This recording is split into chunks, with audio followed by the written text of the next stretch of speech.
நீங்கள் பார்த்துக் கொண்டிருப்பது உங்கள் விஜய்.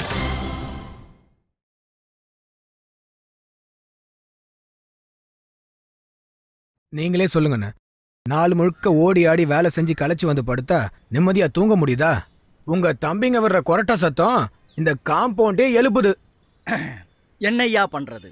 அவனுங்களும் 4 இடத்துக்கு போய் ஓடி ஆடி வேலை பாக்குறானுங்க. அவனுங்களுக்கு அலுப்பு இருக்கத்தானே செய்யும். அலுப்பு இல்லைங்க, கொழுப்பு. அடிக்கடி பவர் கட் ஆகுதுன்னு சொல்லிட்டு நாங்க காம்பவுண்டுக்கு வெளியில வந்து கொஞ்சம் காத்தோட்டமா தூங்கலாம் நினைச்சா இப்படி கொடூரமா கொரட்டை விட்டா எப்படி நாங்களாம் தூங்குறது? அதுலயும் கடைசி தம்பி நட்சத்திரம் குண்டு பூசணிக்கா இருக்கானே, அவன் வர்ற கொரட்டை சத்தம் இருக்கு டைனாசரே ஏப்பம் விடுற மாதிரி இருக்கு. அப்படியா? நட்சத்திரம் அந்த அளவுக்கா கொரட்டை விடுறான்? எனக்கு ஒன்னும் கேட்கலையே. உனக்கு எப்படி கேட்கும்? கொரட்டை வர்றது தெரிஞ்சதுனால அவனை வெளியில படுக்க வச்சுட்டு நீங்க வீட்டுக்குள்ள போய் படுத்து பூட்டிக்கிறீங்க. அப்புறம் வீட்டுக்கு வெளியில உங்க தம்பிங்க வர்ற கொரட்டை சத்தம் உங்களுக்கு எப்படி கேட்கும்?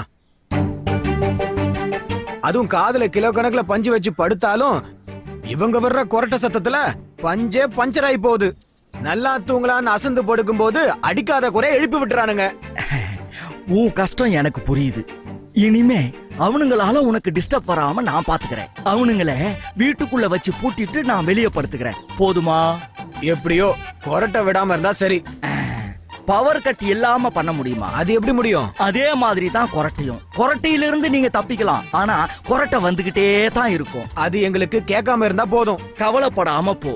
இந்த தர்மர் மனுநீதி சோழர் பரம்பரையில வந்தவன். அதனால கூட பிறந்த தம்பிங்கன்னு கூட பார்க்காம. நிறுத்துங்க. தேர் ஏத்தி கொல்ல போறீங்களா? அவனுங்க மேல தேர் ஏத்தி கொன்னா தேர் தெரிச்சிடும். அவனுங்களை நான் வேற விதமா டீல் பண்ணிக்கிறேன். நீ போலாம். ஏதோ பார்த்து செய்யுங்க. இப்ப தெரியுதா ஒரு மனுஷனோட கஷ்டம்? நான் எவ்வளவு நாள் தூக்கம் வராம விட்டத்தையே பார்த்துட்டு இருந்திருப்பேன். வா பாரதி. என்ன இன்னைக்கு என்ன பஞ்சாயத்து? அது ஒண்ணும் இல்லப்பா. மனுஷன் தூங்கும் போது தான் நிம்மதியா தூங்குறான். அந்த தூக்கத்தையே தொந்தரவுன்னு சொன்னா எப்படி? அத விடுப்பா. நான் உனக்கு ஒண்ணு கொடுக்க போறேன். என்னன்னு சொல்லு பாப்போம். என்னன்னு கெஸ் பண்ணிடி செல்லம். ரொம்ப காஞ்சி போயிருக்கன்னு நினைக்கிறேன். நான் கொடுத்தா அது ரொம்ப கேவலமா இருக்கும். அப்ப என்னன்னா சொல்லுங்க. இந்தா பாரதி. என்னது? Tender form. சூப்பர்ண்ண. இதப்ப வாங்குனீங்க? நேத்து தான். என்கிட்ட சொல்லவே இல்ல. என்கிட்ட கூட சொல்லலையே. மகா போயிருக்கு. நாம பார்த்த அதே ஆளுங்களை தான் அதுவும் பார்த்திருக்கு. 2 லட்சம் ரூபாய் லஞ்சம் கேட்டிருக்காங்க. சரி தரேன்னு சொல்லிட்டு இந்த அப்ளிகேஷன் ஃபார்மை வாங்கிட்டு வந்திருக்கு. அதெல்லாம் சரி, எப்படி பணம் கொடுக்கறது? அதே குழப்பம்தான் மகாவுக்கும். ஆனா அதை விட ஒரு முக்கியமான விஷயம் கவனிச்சியா? நாம 2 பேரும் போய் இந்த டெண்டர் ஃபார்மை கண்ணால கூட பார்க்க முடியல. ஆனா மகா எவ்வளவு சாமர்த்தியமா பேசி இதை வாங்கிட்டு வந்திருக்கு பாத்தியா? பாரதி, என்ன வேணா சொல்லு, படிச்சவங்க தான். நானும் BA காலேஜ் போயிருக்கேன். எது? இந்த +2ல பார்டர்ல பாஸ் பண்ணிட்டு அதுக்கப்புறம் படிக்கணும்னு படிப்பாங்களே அந்த மாதிரி. அது சரி, நீ காலேஜ் போயிருப்ப, ஆனா படிச்சிருக்கணும்ல. நான் பேசுனது படிச்சவங்கள பத்தி. போதும் ஓட்டாதீங்க. அது சரி, ஃபார்ம் ஏன்ட கொடுக்காம உங்ககிட்ட கொடுத்தா? ஏதோ ஒரு வேகத்துல அப்ளிகேஷனை வாங்கிடுச்சு. பணத்துக்கு என்ன பண்றதுன்னு ஒரே குழப்பம். காலையில என்கிட்ட ரொம்ப புலம்புச்சு. பாரதிக்கு ஏதாவது செய்யணும், என்னால எதுவும் செய்ய முடியல, பாரதியை எப்படியாவது முன்னுக்கு கொண்டு வரணும்னு ஒரே அழுக. நீயே பாரதி கிட்ட கொடுத்துடுமான்னு சொன்னேன். இல்லண்ணே, நான் பணத்துக்கு ஏதாவது ஏற்பாடு பண்றேன், நீங்க பாரதி கிட்ட சொல்லி அப்ளிகேஷன் ஃபார்மை ஃபில்அப் பண்ணி ஆபீஸ்ல கொடுக்க சொல்லுங்க, நல்லது நடக்கும், நம்புவோன்னு சொல்ல சொல்லுச்சு.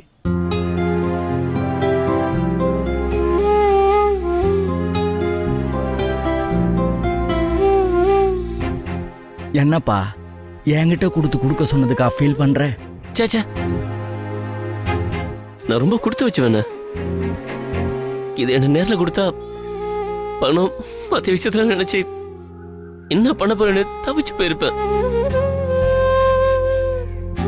இடம் கை விட்டு போச்சுன்னு அன்னைக்கு செட்டியார் பணத்தை கொடுத்தப்போ நான் அழுத்திட்டேன்னு. அதெல்லாம் யோசிச்சுதான் மகா அப்ளிகேஷனை உங்கள்கிட்ட கொடுக்க சொல்லியிருக்கா. மகா எனக்கா ரொம்ப யோசிக்கிறாள். என்ன நினைச்சு ரொம்ப ஃபீல் பண்றேன்னு. அவரோட எண்ணத்துக்காவது நான் இதை செய்யணும்ண்ணே. வாங்கண்ணே, அப்ளிகேஷனை ஃபில் பண்ணுவோம். எனக்கு நம்பிக்கை வந்துருச்சுண்ணே. மகா கூட இருக்கிற வரைக்கும் நான் ஜெயிப்பேண்ணே. என்னப்பா பிள்ளைங்க நீங்க ஒருத்தருக்கு ஒருத்தர் இவ்வளவு பாசத்தை வச்சுக்கிட்டு என்னையே கலங்க வச்சிட்டீங்களேப்பா. உலகத்திலேயே எங்க அண்ணன் தம்பி பாசம் தான் ரொம்ப பெருசுன்னு நினைச்சிட்டு இருந்தேன். அதையே நீங்க 2 பேரும் மிஞ்சிட்டீங்களேப்பா. என்ன இது எமோஷனல் சீன், காமெடி பண்ணி சீனை சொதப்பிடாதீங்க. அப்போ எங்க அண்ணன் தம்பி பாசம் உனக்கு காமெடியா தெரியுதா? ஐயோ, நான் அப்படி சொல்லல. போதும், இத பார். இப்பெல்லாம் ஹீரோ யாருன்னு ஜனங்க பாக்குறது இல்ல, காமெடி யாருன்னு தான் ஜனங்க பாக்குறாங்க. ஏன் நம்ம விஜய் டிவியை வச்சுக்க, கேப் கிடைச்சா சிரிப்போ சிரிப்புலயும் சரி, விஜய் டிவி மினி பைட்லயும் சரி காமெடியை தான் போடுறாங்க. சொல்லு, ஒரு லவ் சீனை போடுறாங்களா சொல்லு? சரி, இப்ப என்ன சொல்ல வர்றீங்க? உங்களை எல்லாம் ஒரு தடவை தான் பார்க்க பிடிக்கும், எங்களை எல்லாம் திரும்ப திரும்ப பார்க்க பிடிக்கும். சரி சரி, நான் வர்றேண்ணே.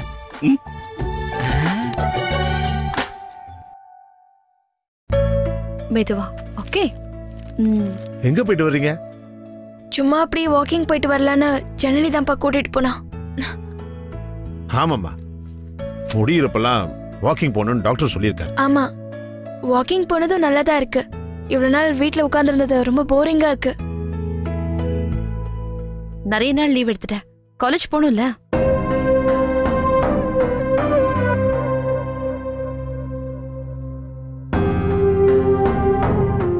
இன்னும் கொஞ்ச நாள் வீட்ல இருக்கட்டுமே. எக்ஸாம் டைம், ரொம்ப லீவ் வேணுமா? நீ என்ன சொல்ற இந்திரா? எனக்கு பயமா இருக்கு. எக்ஸாம் நினைச்சா? அப்புறம் எனக்கு காலேஜ் போறத நினைச்சாலே பயமா இருக்கு. அம்மா, நீ எதுக்குடா பயப்படுற? அந்த குணா ஏதாவது பண்ணிடுவானா? ரொம்ப பயமா இருக்குப்பா. ஏய், நீ எதுக்கு பயப்படணும்? இனிமே அவனால ஒண்ணும் பண்ண முடியாது.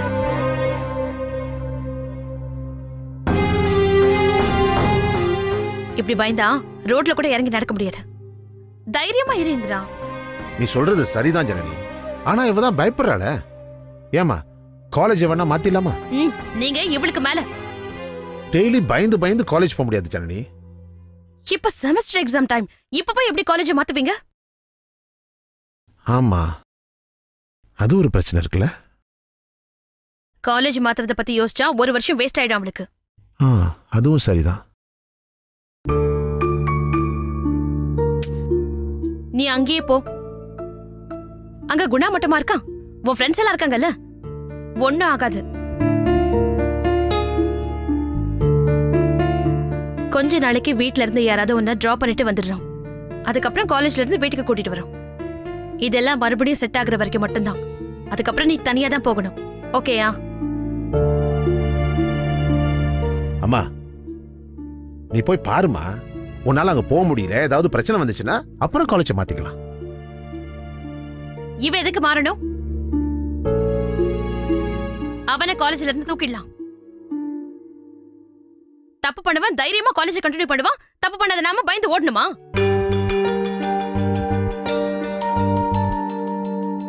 என்ன பண்றதுமா? பசங்க திமிர் எடுத்து அலைஞ்சா என்ன பண்றது? அவங்கள நம்பி பழகிறது நம்ம தப்பு தானே?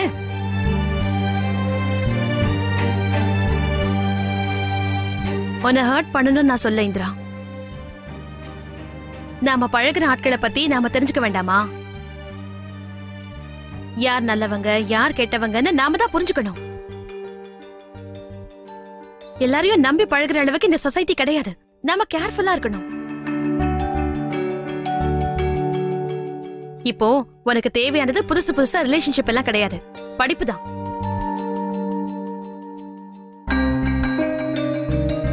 அதுல ஏதாவது உனக்கு பிரச்சனைனா நீ என்கிட்ட சொல்லு, நான் உனக்கு ஹெல்ப் பண்றேன்.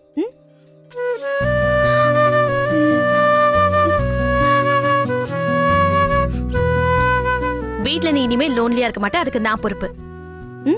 நீ பயப்படாம காலேஜ்க்கு போய் நல்லா படிக்கணும். ஓகே? சரி. இப்ப சொல்லு, நீ காலேஜ்க்கு போறியா இல்ல காலேஜ் மாத்திடலாமா? இல்ல, நான் அந்த காலேஜ்க்கே போறேன். குட் கேர்ள், வா போலாம். ம். Come.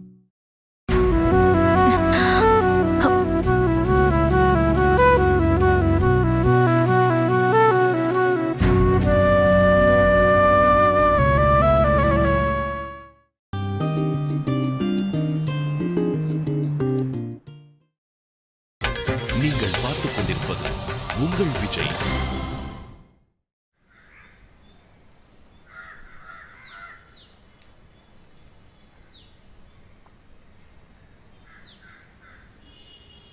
அசோக்கு, தாத்தா என்னப்பா தனியா நின்று ஏதோ யோசிச்சுக்கிட்டு இருக்க? ஒன்றும் இல்லை தாத்தா. இல்ல அசோக்கு, நீ என்னமோ மனசுல போட்டு குழப்பிக்கிட்டு இருக்க. அது என்னன்னு தாத்தா கிட்ட சொன்னா தானே அது முடியுமா முடியாதான்னு என்னால சொல்ல முடியும். புதுசாக ஆரம்பிக்கிற வலசர வகை ரெஸ்டாரண்ட்டில் ஒரு பிரச்சனை தாத்தா. என்ன பிரச்சனை? 2 மருமகன்களும் எதிரெதிர ரெஸ்டாரண்ட் ஆரம்பிக்கிறதுனாலயா? ம் ஏப்பா இதுல என்னப்பா இருக்கு? அவன் அவனுடைய வியாபாரத்தை பார்க்க போறான், நாம நம்ம வியாபாரத்தை பார்க்க போறோம். நம்ம ஆட்கள் 5-6 பேர் இப்போ பாரதியோட இருக்காங்க. அதனால அவங்களும் நம்மளும் ஒரே டேஸ்ட்டில் தான் கொடுப்போம். நம்ம பெரிய அளவில் பண்ணுறதுனால நமக்கும் அவங்களுக்கும் ரேட் டிஃப்ரென்ஸ் இருக்கும். குறைஞ்ச விலையில் அதே டேஸ்ட்டில் கிடைக்கிறனால கஸ்டமர்ஸ்லாம் அங்கே தானே போவாங்க. ஓ, இப்படி ஒரு விஷயம் இருக்கா? பாரதிய வண்ணா கூப்பிட்டு பேசி வேற எங்கேயாவது ஆரம்பிக்க சொல்லாமே. இல்லை தாத்தா, கூப்பிட்டு பேசி பார்த்தாச்சு, சரி வரல. இதை அவாய்ட் பண்ணுறதுக்கு ஒரு வழி இருக்குது. ஆனால் அதை பண்ணலாமா வேணாமா தான் ஒரே குழப்பமாக இருக்குது. என்ன வழி? ஆக்சுவலாக அது கார்பரேஷன் இடம். லீஸ் டைம் போன வருஷத்தோடு முடிஞ்சு போச்சு. மறுபடியும் கார்பரேஷனில் இந்த டெண்டர் விட்டுருக்காங்க. நம்ம கொஞ்சம் அதிகமாக கோட் பண்ணால் அந்த இடத்த நாமளே லீஸ்க்கு எடுத்துடலாம். அப்புறம் என்ன, அதை பண்ண வேண்டியது தானே? ஆப்போசிட்டா நாமளே 2 ரெஸ்டாரண்ட் ஆரம்பிச்சிருவோம். வேற யாராவது இருந்தால் பரவாயில்ல, பாரதின்றனால தான். அசோக்கு, பிசினஸ்ல ரிலேஷன்ஷிப்புக்கு இடமே கிடையாது. அவன் இதை யோசிச்சானா? இல்ல அப்புறம் நாம மட்டும் அதையும் யோசிக்கணும். மாமா ஒரு பிரான்ச் ஆரம்பிக்கணும்னு 5-6 வருஷமா ட்ரை பண்ணி இப்பதான் அது நடந்திருக்குன்னு பாரதிக்கு நல்லாவே தெரியும். அப்புறம் ஏன் இப்படி வீம்புக்கு செய்யறாருன்னு தெரியல.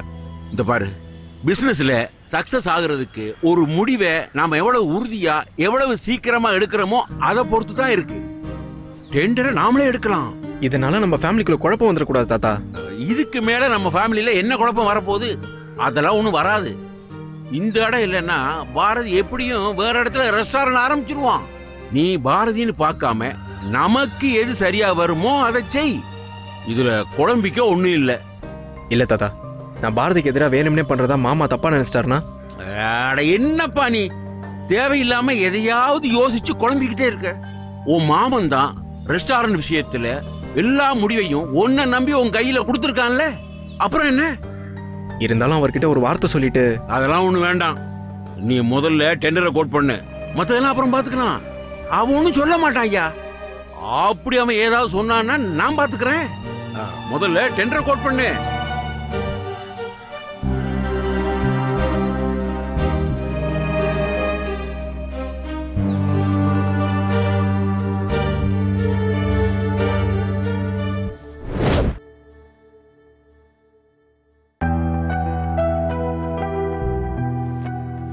இன்னும் தூங்கலையா ஜனனி? நான் இன்னைக்கு சீக்கிரம் தூங்குனேன். சுச்சியோட பேசிக்கிட்டு இருந்தேன். அவ நல்லா தூங்குறா. 2 பேரும் பேசிட்டு இருந்ததை பார்த்தேன். நைட் சாப்பிடல போல? சாப்பிட்டேன் கொஞ்சமா. அப்புறம் எப்படி இருக்க? இது என்ன கேள்வி? பார்த்துட்டு தானே இருக்க, எப்படி இருக்கேன்னு. நீ முன்ன மாதிரி இல்ல சுபா, அதான் கேக்குறேன். உனக்கு வேணும்னா சொல்லு, நாம எங்கேயாவது வெளியில போயிட்டு வரலாம். இந்திரா கொஞ்சம் ரெக்கவர் ஆகட்டும், அப்புறம் பாத்துக்கலாம். என்ன டிசைட் பண்ணிருக்க நீ? எதை பத்தி? சும்மா ஜெனரலா தான் கேட்டேன். லைஃப பத்தி என்ன டிசைட் பண்ணிருக்க? ஒன்னும் டிசைட் பண்ணல. டிசைட் பண்ண மாட்டோம், என்ன அப்படியே நடந்துருவா போகுது. ஏன் இவ்ளோ வெறுப்பா பேசுற? தப்பு பண்ணிட்ட ஜனனி,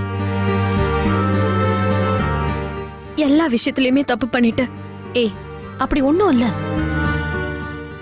அசோக திடீர்னு கல்யாணம் பண்ணிட்டு வந்து மகா லைஃப்ல அவ்ளோ ப்ராப்ளம் பண்ண. அப்புறம் அசோக்கோட என்னால சேர்ந்து இருக்க முடிஞ்சுதா? அதுவும் இல்ல. ஒரே சண்டை, டிவோர்ஸ். விக்கியோட கல்யாணம் அப்போ அவன் செத்து போய் எவ்வளவு சொதப்பிருக்கேன் பார். சுபா விடு, சரியா நடக்கும் நினைச்சதானே நீ பண்ண. அது சொதப்பனா அதுக்கு நீ என்ன பண்ணுவ? நான் தான் தப்பு ஜென்னி. எனக்கு முடிவெடுக்கவே தெரியல. எல்லாத்துலயும் அவசரம். அப்படியெல்லாம் ஒண்ணும் இல்ல. எப்படி இருக்க தோணுதோ அப்படிதான் இருக்க முடியும். சரியா வாழ போறேன்னு சொல்லிட்டு சாட் போட்டு எல்லாத்தையும் பண்ணிட்டு இருக்க முடியுமா சொல்லு? தெரியல. என்ன வேணா நடக்கட்டும். நான் எதுக்குமே ஆசைப்பட போறதில்ல, எதை பத்தியும் யோசிக்க போறதில்ல. அதுவா நடக்கிறது நடக்கட்டும் ஜனனி. இப்படி பாட்டி மாதிரி பேசினா அடி வாங்க வைக்கிட்ட. நாம ஆசைப்படுறத ஆசைப்பட்டுக்கிட்டே தான் இருக்கணும். நடந்தா நல்லது, நடக்கலையா ரொம்ப நல்லதுன்னு நினைச்சுக்கிட்டு போயிட்டே இருக்க வேண்டியதானே.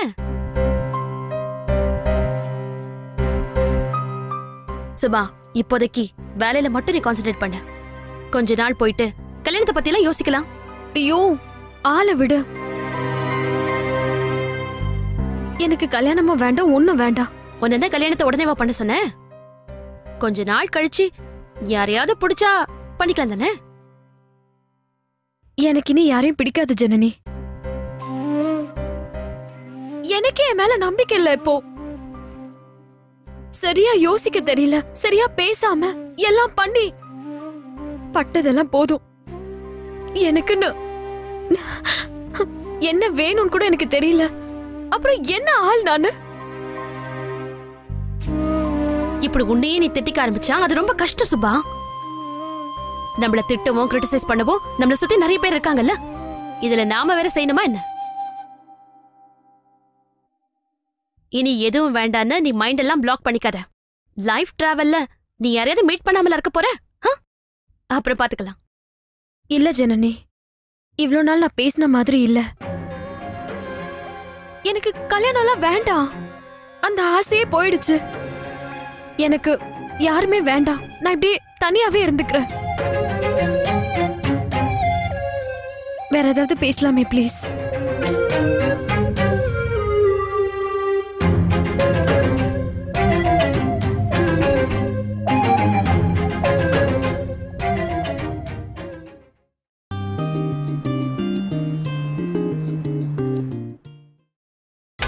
நீங்கள் பார்த்துக் கொண்டிருப்பது உங்கள் விஜய்.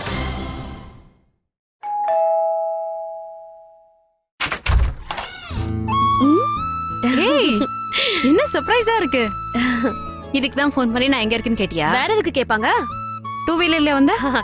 இல்லம்மா, நான் ஃளைட்ல வந்தேன். வா போலாம். ஹேய், ஏதாவது சாப்பிடுறியா? இப்பதான் வேண்டாம், அப்புறம் சாப்பிட்டுக்கிறேன். ஜூஸ் தரட்டுமா? இன்னைக்கு ஃபுல்லா இங்கதான் இருக்க போறேன். மெதுவா உட்காந்து எல்லாத்தையும் சாப்பிட்டுக்கிறேன். அப்போ ஓகே. பாரதி இல்லையா? வெளியே போயிருக்கான், இப்ப வந்துருவான்.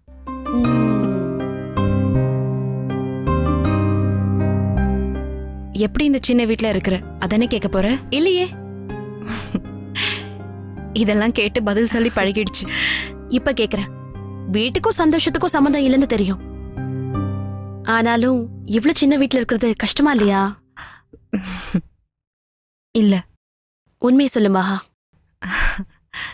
சின்னதா இருந்தாலும் இது என்னோட வீடு. யாரும் என்ன இறங்கி வெளியே போன்னு சொல்ல முடியாதுல்ல. அவர் மேல இன்னும் செம கடுப்புல இருக்க போல இருக்கு. அதை விடு. ஃபர்ஸ்ட் கொஞ்சம் கஷ்டமா இருந்தது. நீங்க யாரும் இல்லாம தனியா இருக்கிறது முடியவே இல்லை. அப்புறம் ஒரு மாதிரி செட் ஆயிடுச்சு. இப்போ இதுதான் நல்லா இருக்கு. அப்பாவும் பொண்ணும் சும்மா சண்டையை போட்டுட்டு இப்படி கஷ்டப்படணுமா? பர்பஸ் இல்லாம வீம்பா இருக்கிறது வேஸ்ட் இல்ல? வீட்டை விட்டு வெளியே போன்னு சொன்னதுக்கு அப்புறம் செட்டில் ஆக நாங்க பட்ட பாடு எங்களுக்கு தான் தெரியும். நம்ம வேற ஏதாவது பேசலாமா? ஓகே, சரி. நீ எப்படி இருக்க? எனக்கு என்ன, சந்தோஷமா தான் இருக்கேன். பார்த்தா தெரியலையா? ஒரு 2 இன்ச்சு பவுடர் ஜாஸ்தியா போட்டா உனக்கு அது சந்தோஷமா? என்ன கலாய்க்கிறியா? கண்டுபிடிச்சிட்டியா? 2 பேருக்குள்ள அண்டர்ஸ்டாண்டிங் இருக்குல்ல? அதெல்லாம் ஒன்றும் பிரச்சனை இல்லை. இல்ல, திடீர்னு நடந்த கல்யாணம் இல்ல, அதான் திரும்ப திரும்ப கேக்குறேன். தப்பா நினைச்சுக்காத. கல்யாணம் ஆனதும் 2 பேருக்கும் ஒன்றும் புரியல. ஏதோ ஒரு மாதிரி இருந்துச்சு. போக போக ஒரு மாதிரி செட் ஆயிடுச்சு. பாரதி உனக்கு தெரிஞ்சவன் தானே, அதனால எல்லாம் எதுவும் பிரச்சனை இருந்திருக்காதுல்ல? அப்படி சொல்ல முடியாது. பாரதி தெரியாத ஆளா இருந்தா கூட பரவாயில்ல. சும்மா அத்தை பையனாவே பார்த்துட்டு திடீர்னு ஹஸ்பண்ட்னு சொன்னப்போ ரொம்ப நாளைக்கு நம்பவே முடியல. அப்புறம் எல்லாம் ஸ்லோவா சரியாயிடுச்சு. எப்படியோ சரியாயிடுச்சுல, அது போதும். ஒரு மாதிரி நீதான் ஹஸ்பண்ட் நான் தான் வைஃப்னு சொல்லி சொல்லி ஃபார்ம் ஆயிட்டோம். அதெல்லாம் ஓகே. இப்போ நெக்ஸ்ட் ஸ்டெப் பத்தி யோசிக்கலையா? நெக்ஸ்ட் என்ன, பாரதிக்கு சின்னதா ஒரு பிசினஸ். ஐயோ, நான் அதை பத்தி கேட்கல. ஃபேமிலி லைஃப்ல நெக்ஸ்ட் லெவல பத்தி கேட்டேன். இதுல என்ன நெக்ஸ்ட் லெவல்? லூஸ் மாதிரி பேசாத. அடுத்தடுத்து எந்த ப்ரமோஷனும் இல்லையா? இது என்ன ஆபீஸா ப்ரமோஷன் வாங்குறதுக்கு? உனக்கு நிஜமாவே புரியலையா இல்ல புரியாத மாதிரி நடிக்கிறியா? என்ன கேட்கணுமோ ஸ்ட்ரெயிட்டாவே கேள. ஓகே, இப்ப நம்ம அம்மா உயிரோட இருந்திருந்தா உன்கிட்ட என்ன கேட்டிருப்பாங்க? என்ன கேட்பாங்க? உன் தலை. ஏய், எனக்கு சத்தியமா புரியலடி. என்ன எப்ப பாட்டியாக்க போறேன்னு அவங்க கேட்டிருப்பாங்கல்ல? நான் கேக்குறேன், நான் எப்பமா சித்தி ஆவறது? ஓ, அத கேட்டியா? அப்பா, இப்போது புரிஞ்சிடுச்சா? எப்ப பாப்பாவை காட்டுவீங்க அத சொல்லு. அதையெல்லாம் யோசிக்கவே இல்ல. ஏன் இப்ப வேண்டாம் நினைக்கிறீங்களா? இப்பதான் ஸ்லோவா எங்க ரிலேஷன்ஷிப்பை பத்தி ஒரு முடிவுக்கு வந்திருக்கோம்னு சொன்னேன்ல. நார்மலா பேசிக்கிறோம், ஃப்ரெண்ட்ஸ் மாதிரி சேர்ந்து இருக்கோம், அண்டர்ஸ்டாண்ட் பண்ணிக்கிறோம், அவ்வளவுதான்.